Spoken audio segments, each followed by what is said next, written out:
Hi hello welcome to our channel. నేను మీ శ్రీ. ఈరోజు మనం చెప్పుకోబోయే కథ రాక్షసుడు పార్ట్ 3. కథలోకి వెళ్ళే ముందు లైక్ చేయండి. హలో సార్, నా సర్టిఫికేట్స్ కలెక్ట్ చేసుకోవడానికి వచ్చాను, ఇక్కడే మర్చిపోయాను అని నసిగాను నేను. నీకు జాబ్ వద్దా?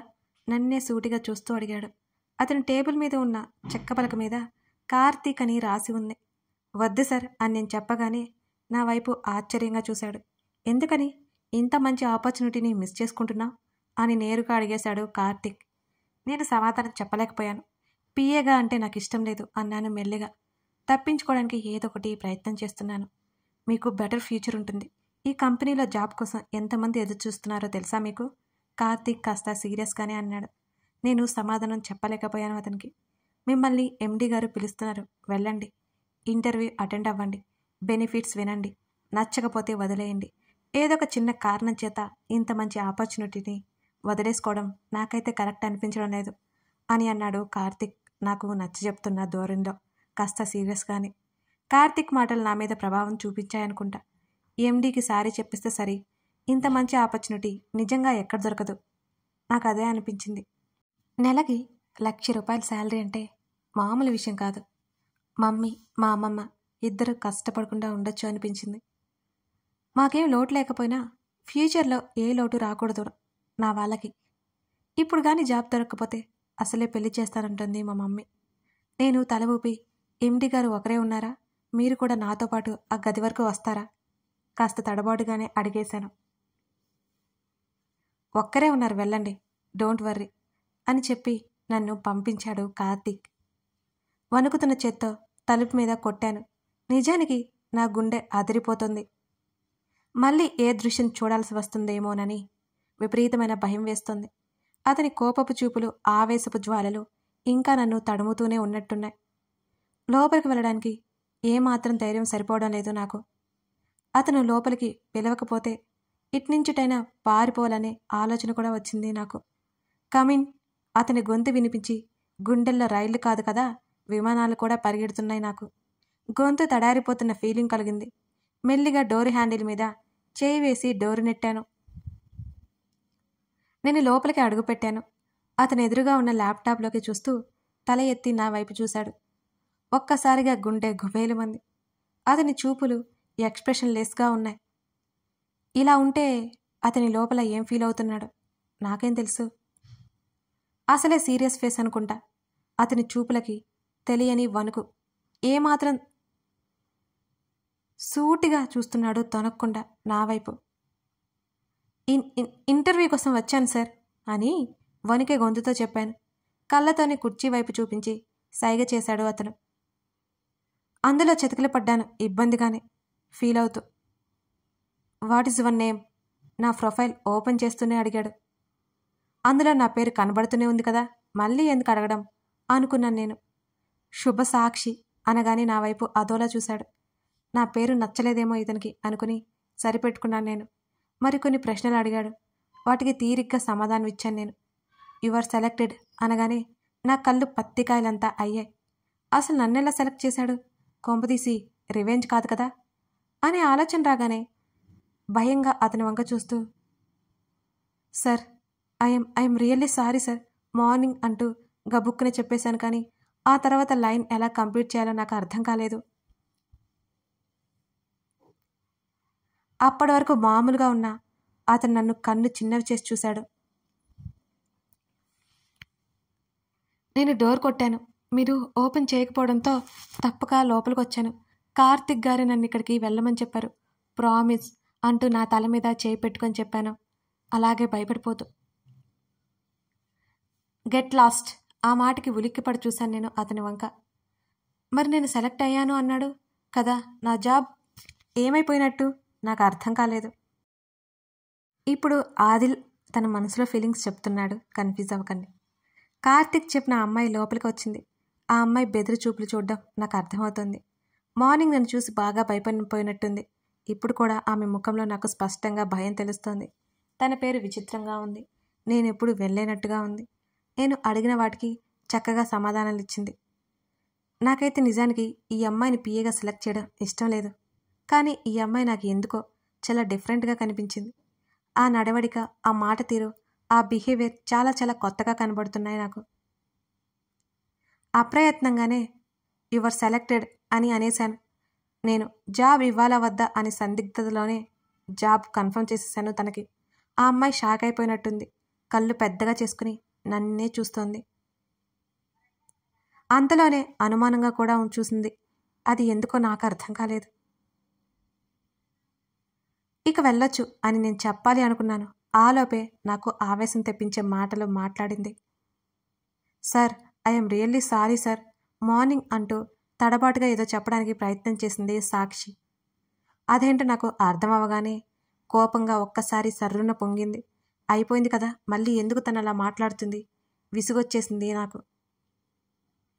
అవన్నీ మాట్లాడొద్దని గట్టిగా చెప్పాలి అనుకునేలోపు నన్ను మాట్లాడనివ్వకుండా తనే లొడా లొడా వాగింది. నేను డోర్ కొట్టాను సార్, మీరు ఓపెన్ చేయకపోవడంతో తప్పక లోపలికొచ్చాను. కార్తిక్ గారే ఇక్కడికి వెళ్ళమని చెప్పారు. ప్రామిస్ సార్ అంటూ తల మీద చెయ్యి పెట్టుకుని చెప్పింది ఆ అమ్మాయి. Get lost. అప్పటికే తీవ్ర ఆవేశంలో ఉన్న నేను అరిచాను. నా వైపు బిక్కమొహం వేసి చూసింది. చెప్తుంటే అర్థం కావడం లేదా? వెళ్ళు అన్నాను దవడ బిగించి. ఎముకలు విరగొట్టుకున్న మనిషిలా బిగుసుకుపోయి నిలబడింది ఆమె. ఇక ఈ అమ్మాయికి జాబ్ ఇవ్వడం లాంటివి ఏమీ లేవు. నేను డిసైడ్ అయిపోయాను. అదే సమయంలో కార్తీక్ వచ్చాడు.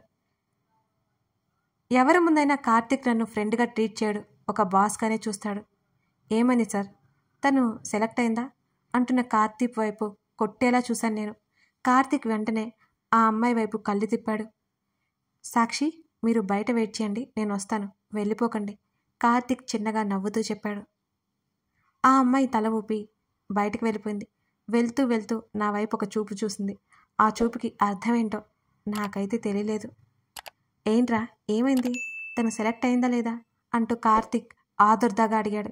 నీకేంటి ఆ అమ్మాయి మీద అంత ఇంట్రెస్ట్ అని కనుబొమ్మలు ఎత్తి అడిగాను నేను. అదేం లేదు, నీకు పిఏగా కరెక్ట్ అనిపించింది అంతే అన్నాడు కార్తీక్. వాడు చాలా మామూలుగానే. అసలు ఆ అమ్మాయికి ఎక్స్పీరియన్స్ కూడా లేదు. కరెక్ట్ని నీకెలా తెలుసు అని అడిగాను నేను సీరియస్గా, సూటిగా చూస్తూ. నీలాంటి ఆరోగ్యంకి ఇలాంటి సెన్సిటివ్ అమ్మాయి అయితేనే కరెక్ట్ అనిపించింది అని భుజాలు కదిలించాడు కార్తీక్. నాకు కావాల్సింది వర్క్ పర్ఫెక్ట్గా చేసేవాళ్ళు, అంతేకాని సెన్సిటివా కాదా ఇదంతా కాదు. ఆ అమ్మాయిని పంపించేయి అన్నాను నేను స్థిరంగా. అరే, నా పరువు పోతుందిరా బాబు, ఆ పని మాత్రం చేయకు అని కార్తీక్ బ్రతిమాలాడు. నోరు మూసుకుని చెప్పింది చేయి. నేను గట్టిగా సీరియస్గా చెప్పాను. నీ కాలు పట్టుకుంటానురా, అంత పని చేయకురా. ఆ అమ్మాయి వెళ్ళిపోతాను అంటే నేనే అడిగి మరీ ఒప్పించాను అని అన్నాడు కార్తీక్. నిజం చెప్పరా, ఆ అమ్మాయి నీకు ఇంతకుముందు తెలుసా అంటూ కార్తీక్ వైపు సూటిగా చూశాను నేను. తెలుసురా, ఆ అమ్మాయి వాళ్ళ అమ్మ మా అమ్మ ఫ్రెండ్స్. కార్తీక్ చెప్పగానే ఒక్క క్షణం షాక్ అయిపోయాను నేను. ఏంటి అని అడిగాను. అంతలోనే తేరుకుంటూ, మరి తనకి నువ్వెందుకు తెలీదు అని అడిగాను కళ్ళెగరేస్తూ. వాళ్ళు ఈ సిటీకి వచ్చింది రీసెంట్గానేరా. మొన్నొక రోజు ఈ అమ్మాయి వాళ్ళ మమ్మీ మా మమ్మీ మాట్లాడుకోవడం చూశాను నేను. అలా తెలుసు అంతే. తనకి నాకు పరిచయం ఏమీ లేవు అని అన్నాడు కార్తీక్ అసలు విషయానికి వస్తూ. అయితే నీకు రికమెండేషన్ వల్ల జాబ్ ఇవ్వాలి అన్నమాట అంటూ సీరియస్గా అడిగాను నేను. అదేం కాదురా, తనకి టాలెంట్ ఉంది అంటూ బిక్కమొహం వేసుకొని చెప్పాడు కార్తీక్. సరే, రూల్స్ ఏంటో చెప్పు, ఎలా ఉండాలో చెప్పు, రేపటి నుంచి వచ్చేయమని చెప్పు, నాకు చాలా పనులున్నాయి అని చెప్పాను నేను. కార్తీక్ బయటికి వెళ్ళిపోయాడు వెంటనే. ఇప్పుడు సాక్షి కథనం.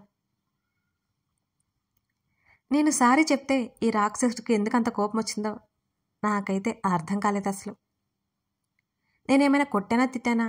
సారీనే కదా చెప్పాను, ఆ మాత్రం దానికే కోపడాలా? దానివల్ల ఇతనికి ఏమైంది అసలు? ఖచ్చితంగా ఈ జాబ్ నాకు రాదు. అతన్ని కొట్టాలి అనిపించేంత కోపం వస్తున్నా గప్ చుప్గా లేచి నిలబడ్డాను నేను. ఆలోపు కార్తీక్ వచ్చాడు. తను ఏమైంది అని అడుగుతుంటే నేనేం చెప్పను అసలు. సైలెంట్గా నిలబడ్డాను నేను. కార్తీక్ బయట వెయిట్ చేయమనడంతో బయటకొచ్చి కూర్చున్నాను. నాకైతే పిచ్చి చిరాకు వస్తుంది. నేను ఏదో తప్పు చేసిందల్లాగా నిలబడ్డుంది అక్కడ అతని ముందు. వాటర్ తాగి అలా కుర్చీలో కూలబడ్డాను. అప్పటికి నేను ఇంటి నుంచి బయలుదేరి గంటన్నర అవుతుంది. నాకు అర్థమైపోయింది. చీకటి పడుతుంది. మా అమ్మమ్మ కంగారు పడుతుంటుంది. నేనలా ఆలోచిస్తూ కూర్చుని కార్తీక్ బయటకొచ్చాడు ఆలోపే. సాక్షి, మీరు సెలెక్ట్ అయ్యారు. ఆఫర్ లెటర్ మీకు మెయిల్ చేస్తాను. రేపే వచ్చి జాయిన్ అవ్వండి. మిగతా డీటెయిల్స్ మాట్లాడుకుందాం అని కార్తీక్ చెప్పాడు. ఏంటి, ఇక్కడ రూల్స్ అన్నీ ఇలా వ్యతిరేకంగా ఉన్నాయనిపించింది నాకు. నేను షాక్ అయ్యాను అతని మాటలకి. ఆఫీస్కి వచ్చాక ఎవరైనా మాట్లాడుకుంటారా? ముందే అన్నీ మాట్లాడుకుంటారు కానీ. నా డౌట్స్ ఏమీ నేను కార్తీక్ని అడగలేదు. సరే అన్నట్టుగా తల ఊపాను నేను. ఇంటికి వెళ్ళాక జాబ్లో జాయిన్ అవ్వాలా వద్దా అని నిర్ణయం తీసుకోవాలని అనుకున్నాను. అందుకే ఇప్పుడేం మాట్లాడుకోదలుచుకోలేదు. ఇక నేను వెళ్తానండి అన్నాను కార్తీక్తో. కార్తీక్ చేతుకున్న వాచ్ వైపు చూసుకుని సరే అన్నట్టు తల ఊపాడు. నేను వెళ్ళిపోతుండగా పిలిచాడు. వెనక్కి తిరిగి చూశాను కార్తీక్ వంక. తన నెంబర్ నోట్ చేసుకోమని ఇచ్చాడు. నా నెంబర్ ఆల్రెడీ వాళ్ళ దగ్గరే ఉంది కదా. ఇక అక్కడి నుంచి బయటపడ్డాను నేను. మా వాళ్ళతో మాట్లాడి వెళ్ళాలా వద్దా అని డెసిషన్ తీసుకోవాలి అనుకున్నాను నేను. ఉసూరుమంటూ బస్టాండ్కి వచ్చేసాను. అర్జెంటుగా స్కూటీ నేర్చుకోవాలి అనిపించింది నాకు. మా మమ్మీ నేర్చుకో అని చావగొడుతుంది, కానీ నాకేమో పిచ్చ భయం అన్నమాట ఆ స్కూటీ చూస్తుంటేనే. బస్ కోసం ఎదురు చూస్తుండగానే 7 గంటలైపోయింది. లాస్ట్ బస్సు కూడా వెళ్ళిపోయిందని తెలియగానే విసుగొచ్చేసింది నాకు. ఇక ఫోన్ తీసి క్యాబ్ బుక్ చేయాలని అనుకుంటున్నాను. ప్రస్తుతం నేను సంపాదించేది ఏమీ లేదు. అందుకే వృధా ఖర్చులు పెట్టడం నా వల్ల కాదు. బస్సులో తిరగడం బాగా అలవాటైపోయింది. మొదటి నుంచి ఇంతే. ఇక నేను క్యాబ్ బుక్ చేసుకోవాలన్నా కూడా నా డబ్బు కాదు అనే ఫీలింగ్ వచ్చేస్తుంటుంది నాకు. అమ్మమ్మ చివాట్లు పెడుతున్నా సరే నేను మారలేను, అంతే. అమ్మని రమ్మడానికి కూడా దూరం అయిపోయింది. ఫోన్ తీశాను క్యాబ్ బుక్ చేసుకోవడానికి అన్నట్టుగా. సరిగ్గా అప్పుడే అదే సమయంలో నా ముందు నుంచి కారు వెళ్ళిపోయింది. ఉలిక్కిపడి వెనక్కి సర్దుకున్నాను. నా ఫోన్లోకి తొంగి చూస్తుండగానే ఆ కారు మళ్ళీ వెనక్కి వచ్చింది. తల ఎత్తి చూసిన నాకు మా ఎండీ కనిపించగానే కళ్ళు ఆల్చిపలంత చేసుకొని చూశాను అతని వైపు. అంతలోనే కార్తీక్ కారు దిగి వచ్చాడు. నేను ఇద్దరిని మార్చి చూస్తున్నాను ఆశ్చర్యంగా. ఇంకా ఇంటికి వెళ్ళిపోలేదా అని కార్తీక్ అడిగాడు. బస్ మిస్ అయిపోయిందండి, క్యాబ్ బుక్ చేసుకున్నాను అని చెప్పాను నేను డ్రాప్ చేస్తాను పదండి అని అన్నాడు కార్తీక్. ఒక ఎంప్లాయీ మీద ఇంత బాధ్యత, ఇందులోనూ నేను ఇంకా జాయిన్ కూడా అవ్వలేదే అని ఆలోచిస్తున్నాను. నేను కార్తీక్ వైపు అనుమానంగా చూశాను. సరిగ్గా అదే సమయంలో కారులో ఉన్న రాక్షసుడు గారు గట్టిగా హార్న్ కొట్టారు. అయినా నేనేంటి ఇలా మాట్లాడుతున్నాను? రాక్షసుడేంటి రాక్షసుడు? అమ్మో, నా నోట్నే కాదు నా ఇన్నర్ వాయిస్ను కూడా అదుపులో పెట్టుకోవాలనుకున్నాను నేను. నో థ్యాంక్స్ అండి, నాకు క్యాబ్ వస్తుంది అన్నాను నేను. ఇంకేం మాట్లాడాలో అర్థం కాలేదనుకుంటా. కార్తీక్ చిన్న నవ్వు నవ్వి వీడ్కోలు చెప్పి కారు వైపుకి నడిచాడు.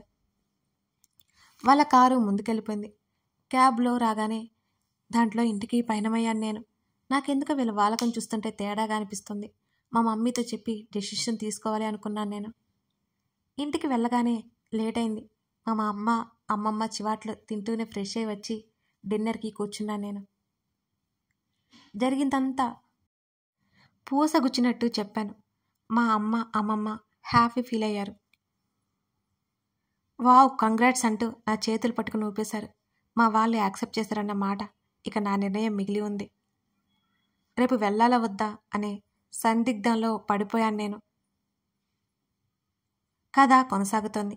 ఇంతకీ సాక్షి వెళ్తుందా లేదా అదన్నమాట. ఎలా అనిపిస్తుందండి ఈ రాక్షసుడు కథ?